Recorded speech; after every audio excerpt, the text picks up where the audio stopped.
हाय course heroes.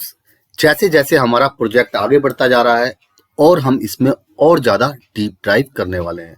तो जैसे कि हमने लास्ट सेशन में देखा, हमने इस प्रोजेक्ट के अंदर 3 क्वेरी को ऐड किया था और उनकी क्लीनिंग कर रहे हैं। और अब हम बात करने वाले हैं अपेंड फीचर की। तो सबसे पहले समझते हैं कि ये अपेंड फीचर क्या होता है और उसका किस तरीके से हम यूज कर सकते हैं। तो अपेंड फीचर को यूज करने के लिए सबसे पहले हम एक एग्जांपल लेते हैं। मान लीजिए मेरे पास 2 क्वेरी हैं। तो फर्स्ट क्वेरी, ये आप क्वेरी देख पा रहे हैं, इसके अंदर 1940 से 1989 तक का डाटा लिया हुआ है, जिसमें मैंने location ID, country, year, age group, populations males, populations females और टोटल पॉपुलेशंस यहाँ पर ली हुई है। सेम ऐसी ही क्वेरी मेरे पास सेकंड शीट है, जिसके अंदर 1990 से 2039 तक का डाटा आप यहाँ पर देख पा रहे हैं। तो इन क्वेरी में सिमिलरिटी क्या है? इन क्वेरी में सिमिलरिटी है इनके कॉलम। तो कॉलम हमारे सेम है, location ID, country, years, age group, पर जो हमारे ईयर्स हैं वो डिफरेंस है।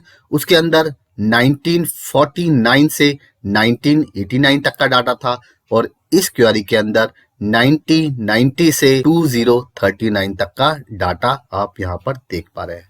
अब हम इन दोनों क्वेरी को कंबाइन करना चाहते हैं, तो इस फंक्शंस को हम किस तरीके से करेंगे? तो यहाँ पर आपकी मल्टीपल फाइल्स हो सकती है, 3 फाइल्स हो सकती है, 4 फाइल्स और भी ज्यादा, उससे ज्यादा फाइल्स हो सकती है। तो इन दोनों क्वेरी को किस तरीके से हम कंबाइन करेंगे, ये हम आज के इस सेशन के अंदर सीखने की कोशिश करेंगे। तो अब हम इनको कंबाइन करना चाहते हैं और एक सिंगल क्वेरी बनाना चाहते हैं, ताकि हम इसका और बेटर तरीके से एनालिसिस कर सकें। तो इस फंक्शन के लिए हमें पर्टिकुलर किसी भी क्वेरी को सेलेक्ट करना होगा। तो हमने इस टाइम सेलेक्ट करी हुई है 1940 की क्वेरी। आपको होम टैब के अंदर जब आप जाते हैं तो यहाँ पर कंबाइन के अंदर, क्योंकि हम इन क्वेरी को कंबाइन करना चाहते हैं, इसके अंदर मर्ज क्वेरी दिखाई दे रहा है और आपको अपेंड क्वेरी फंक्शन दिखाई दे रहा है। तो मर्ज क्वेरी के बारे में हम डीप में बात करेंगे आने वाले सेशंस के अंदर। अभी हम बात कर रहे हैं अपेंड क्वेरी।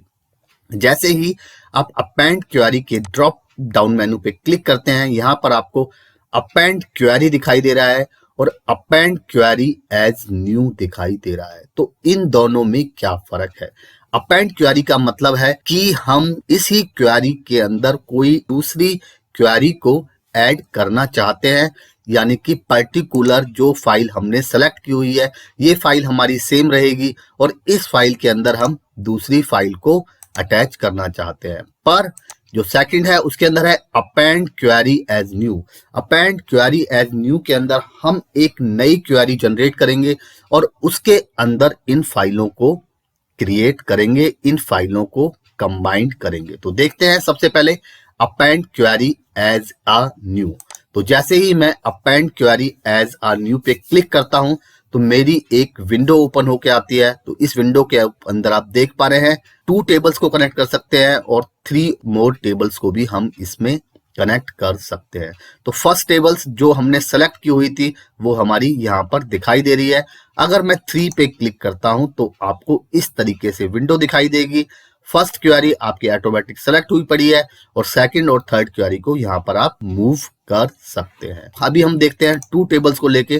तो फर्स्ट टेबल्स मैंने यहाँ पर जो हमारी सेलेक्ट हुई पड़ी है, जो हम सेकंड टेबल्स को लेते हैं यहाँ पर 1990 से 2039 वाली क्वेरी को लेते हैं और हम ओके पे क्लिक करते हैं। और जैसे ही हम ओके पे क्लिक करते हैं तो आप देख पा रहे हैं यहाँ पर हमारी एक नई क्वेरी दिखाई दे रही है, जिसका नाम अपेंड 1 दिखाई दे रहा है और हम इसका नाम भी चेंज कर सकते हैं। तो मैं इसका नाम चेंज कर देता हूं। तो मैं इसको लिख देता हूं पॉपुलेशन कंबाइंड। पॉपुलेशन कंबाइंड, तो मैंने पॉपुलेशन कंबाइंड नाम रख दिया इसका। तो ये था कि आप किस तरीके से 2 या 2 से ज्यादा क्वेरी को आप कनेक्ट कर सकते हैं with the feature of append queries as new के साथ। तो अब हम देखते हैं कि अपेंड क्वेरी को हम किस तरीके से यूज करेंगे। तो हमने एक नई क्वेरी यहाँ पर जनरेट कर ली है। अब इसी क्वेरी के अंदर हम जो थर्ड फाइल है उसको कंबाइन करना चाहते हैं। तो अब हम किस फीचर का यूज करेंगे? अब हम करेंगे अपेंड क्वेरी के अंदर जाके अपेंड क्वेरी फंक्शन का। और जैसे ही हम अपेंड क्वेरी पे क्लिक करते हैं तो फिर से हमारी एक विंडो ओपन होके आई और यहाँ पर भी आपसे पूछ रहा है 2 टेबल्स 3 टेबल्स, इससे ज्यादा टेबल्स को आप यूज करना चाहते हैं तो हम 2 टेबल्स लिख रहे हैं। तो फर्स्ट क्वेरी हमारी कनेक्ट हुई पड़ी है और यहाँ पर आपको एक एक्सक्लेमेटिव साइन दिखाई दे रहा है जिससे कि आपको पता लग रहा है कि आपने पर्टिकुलर इस फाइल को सेलेक्ट किया हुआ है। तो हम सेकंड टेबल कौन सा सेलेक्ट करना चाहते हैं, हम 2040 से 2019 तक के डाटा को इसके अंदर एक्सट्रैक्ट करना चाहते हैं। और जैसे ही मैं ओके हिट करता हूं तो मेरा डाटा यहां पर कनेक्ट हो गया। तो आप खुद कुछ दिखाई नहीं दे रहा, पर अगर हम फिल्टर का यूज करते हैं तो आप देख रहे हैं कि इस लिस्ट के अंदर लोड मोर पे क्लिक करता हूं तो ये जो ओवरऑल लिस्ट है ये यहाँ पर आपको दिखाई देगी। और आप देख पा रहे हैं 1940 से इसके अंदर ओवरऑल डाटा यहाँ पर कंबाइंड हो चुका है।